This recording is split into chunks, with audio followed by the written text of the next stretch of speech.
दोस्तों नमस्कार।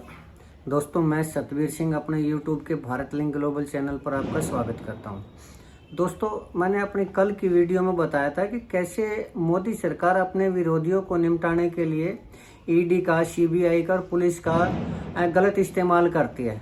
तो उसके लिए कल मैंने ये भी बताया था कि भूपेंद्र हुड्डा के खिलाफ कैसे ईडी का इस्तेमाल किया गया और किस तरह उसके ऊपर एक ऐसा पुराना मामला के लिए जिसको हाई कोर्ट ने सटे दे दिया था, जिसके ऊपर सालों पहले सटे दे दिया था।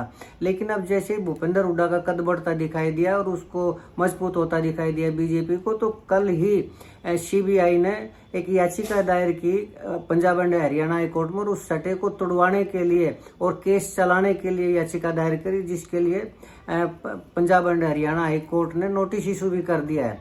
तो वो जो मामला था दोस्तों, वो कई सालों पुराना था और वो ऐसे ठंडे बस्ते में डला हुआ था। तो उस मामले में मैंने कल बताया था कि एजेएल के मामला था वो, जिसमें पंचकुला में कोई जमीन अलॉट की गई थी हुड्डा डिपार्टमेंट द्वारा।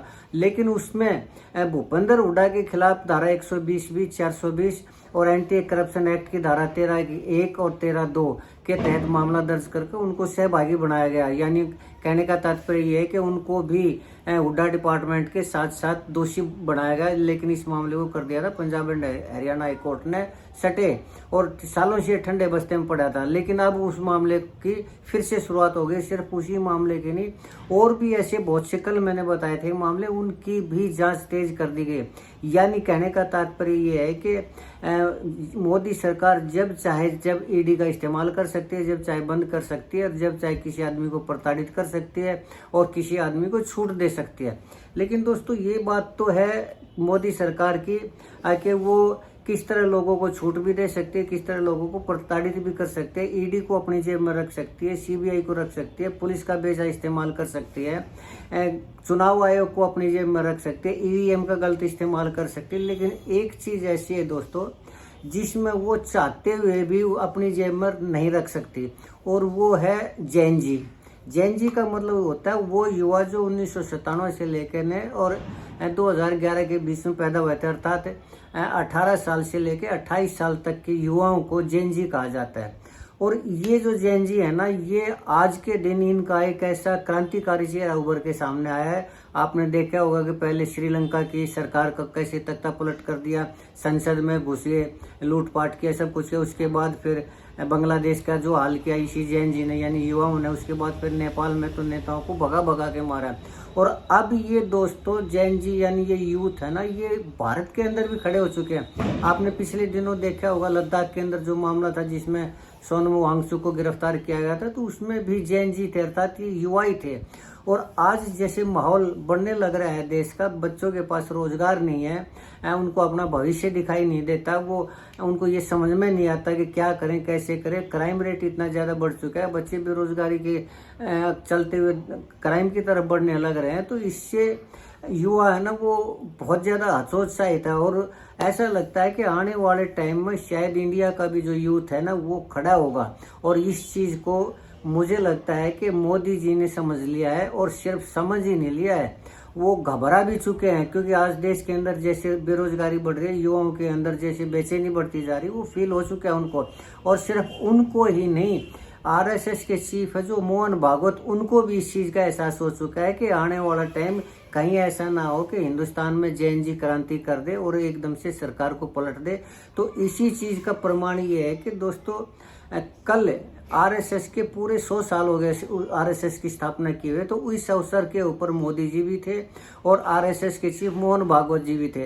तो मोहन भागवत ने इशारों में अपने भाषण में ये कहा कि उन बच्चों को समझाते हुए ये कहा कि साम्यवाद कुछ नहीं है। साम्यवाद का मतलब होता है समान अवसर, यानी युवाओं के पास समान रोजगार के अवसर हो, देश के संसाधनों के ऊपर समान अधिकार हो, उनको रोजगार के बराबर अवसर मिले, पढ़ने के बराबर अवसर मिले, यानी देश के संसाधनों पर बराबर का अधिकार, इसको बोलते हैं साम्यवाद। और ये पूंजीवाद वो होता है जब देश की सारी प्रॉपर्टी या संसाधन मुट्ठी भर आदमियों के पास हो, जैसे आजकल अडानी और अंबानी के पास है। इस तरह का अडानी बढ़ता जा रहा है, बाकी जो युवा वो बेरोजगार होते जा रहे हैं। और अडानी के को तो लाखों करोड़ रुपए का लोन दे दिया जाता है, फिर उसको एनपीए के रूप में माफ़ कर दिया जाता है। तो ये देश का पैसा है जो कि मुट्ठी भर पूंजीवादियों, एक दो पूंजीवादियों को लुटाया जा रहा है। और अभी आपने कल उत्तराखंड में भी 1-2 दिन पहले ही देखा हुआ कि 1 रुपये में कैसे 1000 एकड़ जमीन खरीद के अडानी को दे दी गई, सिर्फ 1 रुपये में। तो ये देश के संसाधनों का ऐसा बेजा इस्तेमाल होने लग रहा है इस सरकार के अंदर कि युवाओं को अपना भविष्य ही दिखाई नहीं दे रहा। तो इसी चीज से घबरा के कल मोहन भागवत जी ने जो कहा है, वो युवाओं को समझाने की जो कोशिश की, एक बार वो खुद आप अपने कानों से सुनिए। ये देखिए वीडियो मोहन भागवत। दुनिया का अभी तक का इतिहास देख लीजिए, जब से ये उथल पुथल वाली तथाकथित रिवॉल्यूशंस, क्रांतियां आई, किसी क्रांति ने अपने उद्दिष्ट को प्राप्त नहीं किया। राजा के खिलाफ फ्रांस की राज्य क्रांति हुई, उसका परिणाम क्या हुआ? नेपोलियन बादशाह बन गया, वही राजतंत्र कायम रहा। इतनी सारी तथाकथित साम्यवादी क्रांतियां हुई, सब साम्यवादी देश आज पूंजीवादी तंत्र पर चल रहे हैं, जिसके खिलाफ क्रांति हुई थी। ऐसे हिंसक परिवर्तनों से उद्देश्य नहीं प्राप्त होता है, उल्टा इस अराजकता की स्थिति में देश के बाहर की स्वार्थी ताकतों को अपने खेल खेलने का मौका मिलता है। और इसलिए आपने दोस्तों मोहन भागवत जी युवाओं को ये समझाते हुए कह रहे हैं, भैया साम्यवाद कुछ नहीं है, अगर क्रांति करोगे तो वो भी एक दिन पूंजीवाद में ही बदल जाएगी। यानी उनका कहने का मतलब ये है कि तुम लोग रोजगार जो मांग रहे हो वो मत मांगो, अगर तुम मांगोगे क्रांति करोगे तो कल में तुम्हारे में से कोई पूंजीवादी खड़ा हो जाएगा और फिर वही आ जाएगी। इसलिए हम जो कर रहे हैं वो बिल्कुल ठीक कर रहे हैं, यानी अडानी जैसे लोगों को जो पाल रहे हैं वो बिल्कुल ठीक पाल रहे हैं। आप अपने रोजगार वगैरह की मांग को छोड़िए, हमें अडानी जैसे लोगों को पालने दीजिए, कहने का तात्पर्य ये था। अब दोस्तों ये तो युवाओं ने देखना है कि उनको रोजगार चाहिए, रोटी कपड़ा और मकान चाहिए, अपनी ज़रूरतों को पूरी करने का साधन चाहिए। अगर उनको चाहिए कि उनको ये साधन मिले तो आवाज़ तो मुझे ऐसा लगता है कि आवाज़ तो उठानी पड़ेगी युवाओं को।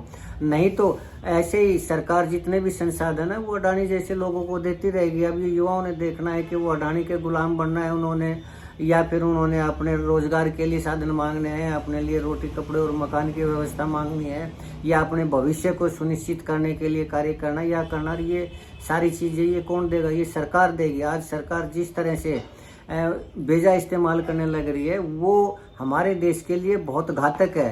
तो इसके लिए मुझे ऐसा लगता है कि आने वाले टाइम में आज नहीं तो कल कब तक इस चीज़ को छुपाते रहेंगे, कब तक पूंजीवाद की वो करते पक्ष लेते रहेंगे, कब तक साम्यवाद का विरोध करते रहेंगे। एक न एक दिन तो ऐसी क्रांति होगी ही होगी कि युवाओं को अपने अधिकारों के लिए लड़ना पड़ेगा, उठना पड़ेगा।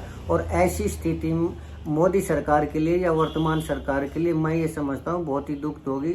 इससे पहले की स्थिति नियंत्रण से बाहर हो और फिर इसी तरह घबरा के मोहन भागवत जैसे आदमियों को इस तरह के भाषण देने पड़े, इस तरह का इशारा करना पड़े युवाओं को समझाने के लिए। तो इससे अच्छा यही है कि लोगों को रोजगार के साधन मुहैया करवाए जाएँ, जो क्राइम है उसको कंट्रोल किया जाए, और जो हमारे देश के जो युवा हैं उनके भविष्य के लिए कुछ ना कुछ ठोस प्लान किया जाए।